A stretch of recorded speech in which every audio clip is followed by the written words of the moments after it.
Hello friends, myself Dr. Ankita Gupta, Assistant Professor in Economics, government girls college Sikandra. आज का हमारा topic है commercial bank के अन्य कार्य को देखना कि कॉमर्शियल बैंक वर्तमान में क्या क्या कार्य करने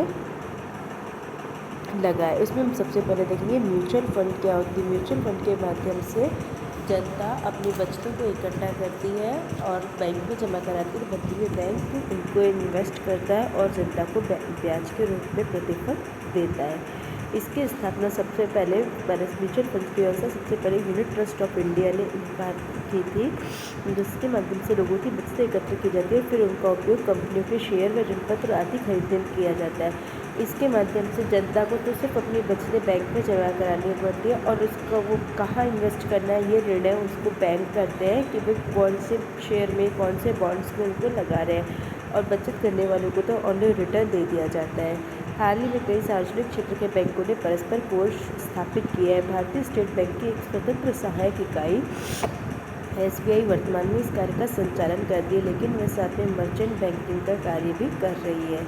अब मर्चेंट बैंकिंग क्या होती है? इसके माध्यम से व्यापारिक बैंक प्रोजेक्ट के कोई प्रोजेक्ट चालू होना है तो प्रोजेक्ट के निर्माण के जब वो ऋण लेने जाएंगे बैंक के पास, तो बैंक उसको क्या करेगा, सहायता देगा। लेकिन सहायता देने से पहले उसको सलाह मार्गदर्शन भी देगा, जिससे उसको सहायता मिलती है। कंपनी को नए प्रोजेक्ट के लिए वित्तीय सहायता भी मिलती है और मार्गदर्शन वाली सहायता भी मिलती है, और अपनी पूंजी एकत्र करने की स्कीम बनाती है। आवश्यकता से अन्य इकाइयों से एकीकरण व विलय पर भी विचार की तरह SBI इसका कार्य 1986 से कर रही है। अब लीजिंग क्या होता है? इसके माध्यम से बैंक होते हैं जो कंपनियों को मशीनें ऊपर लीज पर उपलब्ध करते हैं। लीज मतलब किराए पर। वे मशीनें बैंकों की संपत्ति होती है जिन्हें वे वार्षिक लीज या किराए पर कंपनियों को उपलब्ध कराते हैं। इससे कंपनियों को उधार जैसी सुविधा मिल जाती है और उत्पादन बढ़ाने का अवसर मिलता है। नेक्स्ट आता है जोखिम पूंजी क्या होती है। इसमें भी कमर्शियल बैंक इन्वेस्ट करते हैं। जोखिम पूंजी के संबंध में दिशा निर्देश 1988 के अंत में जारी किए गए थे। अभी तक यह काम भारतीय औद्योगिक विकास बैंक व अन्य बड़ी वित्तीय संस्थाओं द्वारा किया जाता था। इसके अंतर्गत जोखिम परियोजनाओं, जिन्हें ग्रीनफील्ड प्रोजेक्ट कहा जाता है, के लिए वित्तीय व्यवस्था की जाती है। अब यह काम बैंक भी अन्य संचालकों के साथ मिलकर या स्वतंत्र रूप से करने के लिए आगे आने लगे। नेक्स्ट फैक्टरिंग क्या चीज़ है? फैक्टरिंग है कल्याण फैक्टरिंग से संबंधित कम्युनिटी कौन से? कल्याण सुंदरम समिति, ये ध्यान रखने की चीज़ है। इसके बाद इसने सिफारिश दी, उसके बाद व्यापारी बैंक फैक्टरिंग में भी रुचि लेने लगे हैं। इसके अंतर्गत एक फैक्टर बैंक अपने ग्राहकों के लिए उनके बकाया कर्जों की वसूली का काम करता है। इससे उत्पादक अपना संपूर्ण ध्यान उत्पादन बढ़ाने व बिक्री की व्यवस्था को सुधारने में लगा सकते हैं। मतलब एक प्रोड्यूसर का काम तो उत्पादन बढ़ाना और बिक्री करना हो जाता है, लेकिन जो बाजार में उसका कितना पैसा अटका हुआ है, किससे लेना है, ये सारा काम बैंक करता है। इस काम के लिए बैंक इतना कमीशन लेते हैं और इससे छोटी व मध्यम इकाई को बहुत लाभ होता है, क्योंकि भारत में भुगतान में थोड़ा विलम्ब होता है और इससे कई प्रकार की उलझनों से मुक्ति मिली है।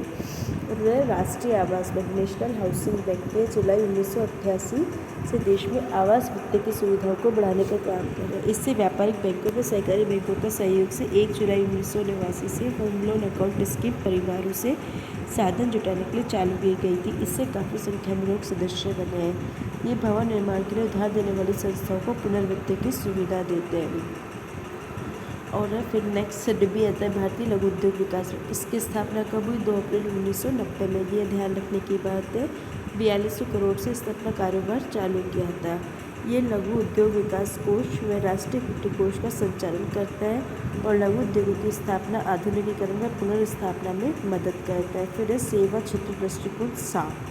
ग्रामीण विकास के क्षेत्र में एक नया दृष्टिकोण है। इससे में बैंक की ग्रामीण या अर्ध शहरी क्षेत्रों को 20-25 गाँवों का एक समूह दिया जाता है, जो उन क्षेत्रों की विकास संभावनाओं का सर्वे करके साख योजना का बनाते हैं। ये स्कीम अप्रैल 1989 से प्रारंभ की गई थी और पूर्ण योजना लीड बैंक के क्रम में जारी रखते हुए बनाई गई थी। इससे स्थानीय नियोजन व विकास में मदद मिल सकती है। इससे कृषि के साख उत्पादन व उत्पादकता बढ़ाने में कोषों की वसूली में मदद मिल सकती है। फिर नेक्स्ट है रोजगार संवर्धन में योगदान। इसके लिए शिक्षित बेरोजगार युवाओं के लिए स्वरोजगार की स्कीम CU और शहरी गरीबों के लिए स्वरोजगार की स्कीम चालू की गई है।